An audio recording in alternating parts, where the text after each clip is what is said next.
তো হেল্ল' গাইছ, welcome to my new blog. বহুত দিনৰ মূৰত আৰু এটা ব্লগ লৈ আহিলোঁ আপোনালোকৰ সন্মুখত। ব্লগ বেক পেক নকৰি ব্লগটো ষ্টাৰ্ট কৰোঁ। আৰু আপোনালোকে দেখিব পাৰিছে মই ক'ৰবাত গৈ আছোঁ, আৰু মই গৈ আছোঁ চেলুনত, কাৰণ আমাৰ দাঢ়িকেইটা ডাঙৰ ডাঙৰ হৈ গ'ল, সেইকাৰণে দাঢ়িকেইটা মানে কাটিবলৈ গৈ আছোঁ। তো ব্লগ আপোনালোকক লৈ যাওঁ। আৰু ফাইনেলি আমি ওলাই আহিলোঁ বিল্ডিঙৰ বাহিৰত, আৰু আহিয়ে দেখিলোঁ বহুতো চাইকেল ইয়াত পৰি আছে। মানে চাইকেল আৰু ইয়াত তামিলাৰ কিবা কিবি লিখা আছে, আমি ধৰিব নোৱাৰোঁ, তামিল পঢ়িব নোৱাৰোঁ। আৰু ইয়াৰ ৰাস্তা ঘাট ঠিক ঠাকেই আছে, মানে আৰু কোনো ভেজাল নাই ৰাস্তা ঘাটত। আৰু মাজে মাজে মানে কিবা কিবি হৈ আছে তেনেকুৱা, আৰু সেইটো ভেজাল নহয়।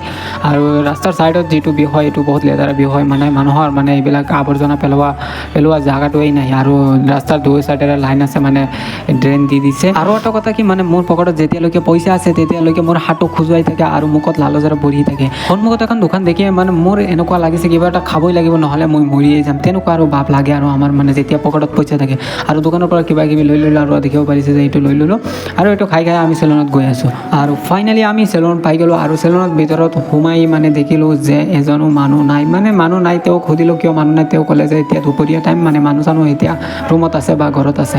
আৰু মোক ক'লে যে ইয়াত বহা, চুলি তুলি কাটি দিম। ফাইনেলি মোৰ দাঢ়িকেইটা কটা হৈ গ'ল, আৰু মই এতিয়া গৈ আছোঁ ৰুমত। মানে দাঢ়ি কটা হৈ গ'ল, আৰু ইয়াত বহি থাকি লাভ নাই, সেইকাৰণে গৈ আছোঁ। আৰু গৈ থকাৰ সময়ত আৰু এটা বস্তু দেখিলোঁ যে গৰু যে ইয়াত মানে বিন্দাছ ঘূৰি আছে, গৰু কোনো চিন্তাই নাই, মানে কোন কেতিয়া আহে কোন কেতিয়া যায় এইটো কোনো চিন্তাই নাই, তেনেকুৱা আৰু ভাৱ।